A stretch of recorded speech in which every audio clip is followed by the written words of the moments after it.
It is now my great honor to introduce our commencement speaker. Let me say at the outset that the tradition of William and Mary Law School, in terms of our law school commencement speakers, is that the choice is made by the students.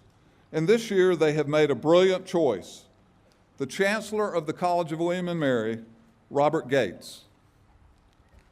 Chancellor Gates graduated from the College of William and Mary in 1965 and has truly lived a life of dedication to public service. One of the favorite things I've heard Chancellor Gates tell me about his time at William and Mary is that one of his central activities is he was a school bus driver, driving students to school for each of his last 3 years, and has said it was, especially driving those high school students, now you want to talk about challenging work, is driving high school students to school. He began his career in public service soon after his graduation from William and Mary. In 1966, he joined the Central Intelligence Agency, working for 6 presidents during nearly 27 years as an intelligence officer. In fact, Chancellor Gates is the only career officer in the history of the Central Intelligence Agency to rise from entry-level employee to become the agency's director. Prior to becoming director of Central Intelligence in 1991, he served as Deputy National Security Advisor for the first President Bush. Chancellor Gates is no stranger to higher education. He served for a number of years as the president of Texas A&M University. He told me a few minutes ago the tradition at Texas A&M University is every graduate shakes the hand of the president at commencement. Now, Texas A&M, in case you don't know this, is a pretty big university. He estimates he has shaken the hand of more than 50,000 graduating students. He does not need to do that today. Chancellor Gates in 2006 took office as our nation's 22nd Secretary of Defense under President George W. Bush. And then later, he was continued in that position by President Barack Obama, who asked Chancellor Gates to continue as Secretary of Defense, and thereby Secretary Gates became the first Secretary of Defense in our country's history to serve in that role under presidents of 2 different political parties. A tribute to the remarkable esteem that he enjoys across the political spectrum. And then when Chancellor Gates retired as Secretary of the Defense in 2011, President Obama awarded him with the Presidential Medal of Freedom, our country's highest civilian honor. Just last year, Chancellor Gates was named the 24th Chancellor of the College by the College of William and Mary Board of Visitors, following in the footsteps of prior chancellors of this college, including George Washington, Margaret Thatcher, and Sandra Day O'Connor. In his own words, Chancellor Gates' time here at William and Mary as a student instilled in him, quote, a call to serve, a sense of duty to community and country that this college has sought to instill in each generation of students for more than 300 years. Chancellor Gates, you are an inspiration to all of us, and it is our great pleasure to invite you to address the law school class of 2013.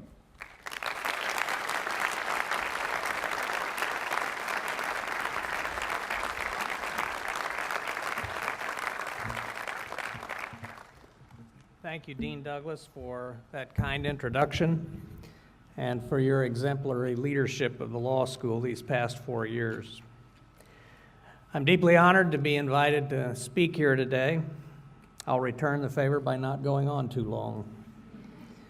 Having presided over more than 40 commencement ceremonies at Texas A&M and more recently William & Mary, I can attest to the value of brevity at times like this. I'm reminded of the British nobleman Lord Burkitt, who was once known for being particularly long-winded. He once said, "I don't object to people looking at their watches when I'm speaking, but I do strongly object when they start shaking them to make sure they're still going." I promise your smartphones will still have a charge when I finish. To the law school class of 2013, congratulations on this achievement. You've completed a grueling curriculum that included, among other things, a substantial research and writing requirement. I know from experience that this hurdle to graduation can be particularly onerous. About 40 years ago, I had just about finished my dissertation for a PhD in Russian and Soviet studies, or so I thought. My advisor called me in and told me that the dissertation was just fine. There were no substantive problems. It just needed to be 100 pages longer.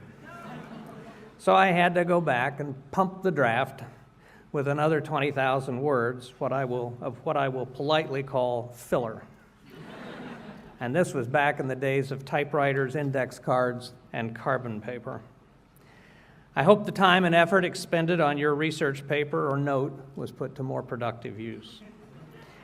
I approach today's remarks with some trepidation, noting that it's somewhat unusual to have a non-attorney as graduation speaker at a law school.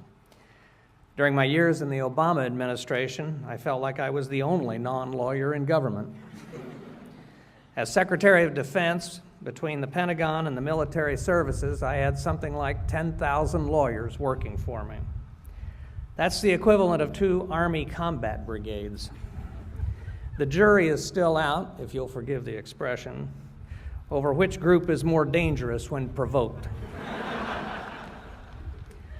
Typically, at this point in a commencement speech, I thank the parents for their support while also warning that the bank of mom and dad will probably stay open for a while, so best not to go out and buy the speedboat quite yet. But I don't see much need for such a warning with this group. You are William & Mary attorneys, after all. You're graduates not only of one of the country's premier law schools, but of an institution that has put special emphasis on generating practice-ready lawyers, more able to hit the ground running in your first job. It's thus no surprise that applications to William & Mary are going up, while applications to American law schools in general have plunged sharply in recent years. We all know the legal education and professional training here are first rate. What makes attending William & Mary truly special, in my view, is the opportunity to be part of an institution rooted in the earliest history and fundamental governing principles of the United States. It is fitting that a college known as alma mater of a nation not only established America's first law school, but also produced our first Chief Justice of the Supreme Court. In recent history, my predecessors as Chancellor have included not 1, but 2 Supreme Court justices. The intersection of law, liberty, and history defines the William & Mary experience. Indeed, so much of what defines America first took root here in this corner of Virginia. Here is where the New World's first representative assembly gathered, the institutional expression of the concept that people should have a say in how they're governed. And having that say brought with it certain obligations, a duty to participate, a duty to contribute, a duty to serve the greater good. It is impossible to be a student here and not feel the weight of that history. I certainly did as an undergraduate walking these grounds some 50 years ago. And I hope that you, as I did then, feel the weight of that responsibility as well. In your studies here and in the political discourse more broadly, you have studied and heard a good deal about the rights, statutory, constitutional, and otherwise, that come with being an American citizen. We hear a good deal less about the duties and responsibilities that come with citizenship, which I'd like to spend a couple of minutes addressing today. To be sure, there's no shortage of public-mindedness in this school. William & Mary's 9 law clinics provide more than 14,000 hours of volunteer legal work on behalf of underserved groups, including the elderly, children with special needs, victims of domestic violence, and wrongly convicted prisoners.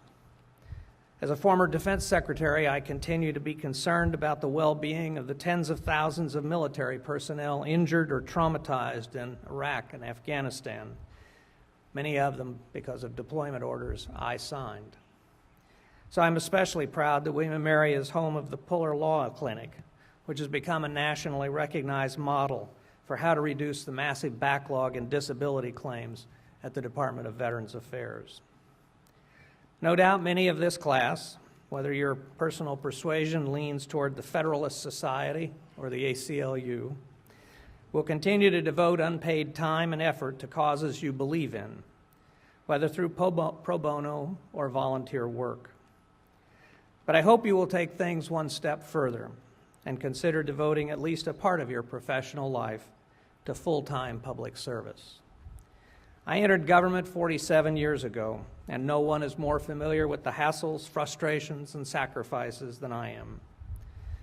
Being head of CIA means some interesting public commentary, such as the time that wanted posters with my face showed up on an East Coast campus. I acquired one of those posters, and it's a treasured part of my collection. It's a reminder that a measure of skepticism and irreverence about government officials and organizations is always healthy, indeed necessary. Along with constitutional checks and balances, a gimlet eye toward those in authority helps curb overweening power and overweening egos.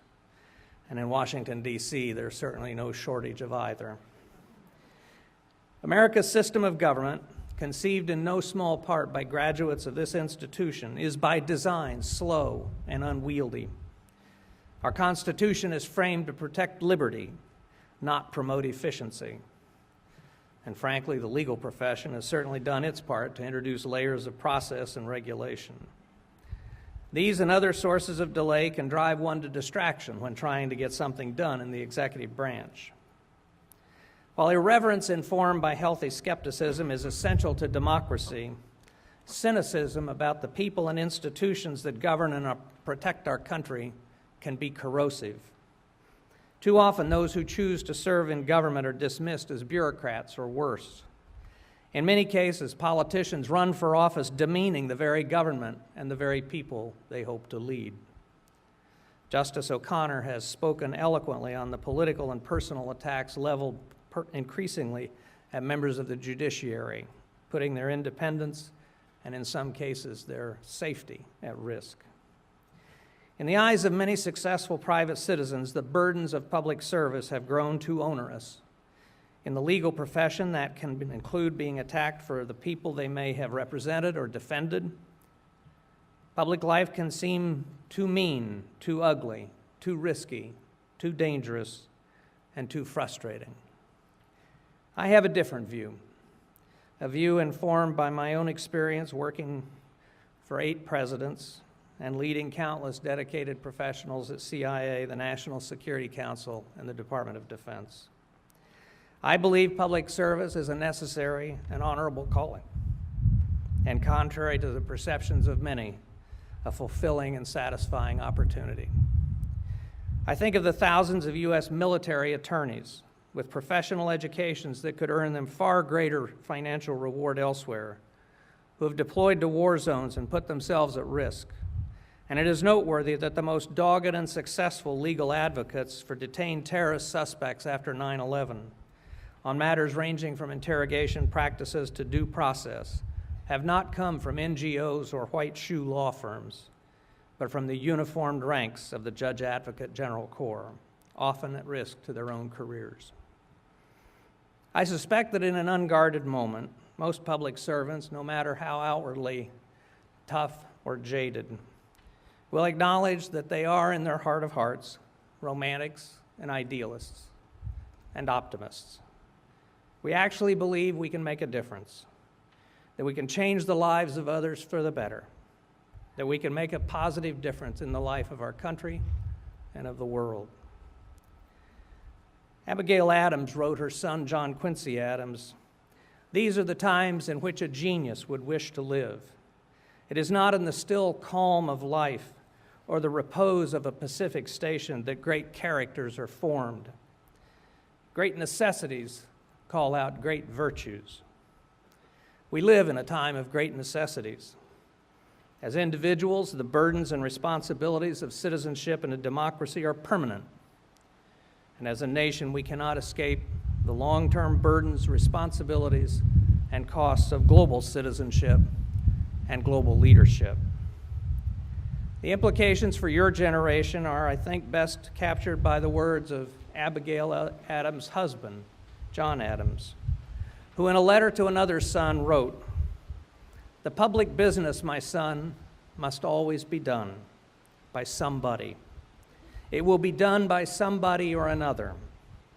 If wise men decline it, others will not. If honest men refuse it, others will not.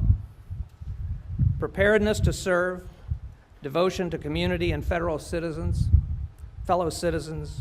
caring beyond self, these are fundamental to democracy. Our forebears who walked these grounds more than 2 centuries ago understood this when they risked their lives, their fortunes, and their sacred honor. But it is a lesson that must be refreshed in every generation by the best and brightest young Americans. It is a lesson that must be refreshed by the wise and honest among you. Congratulations and Godspeed.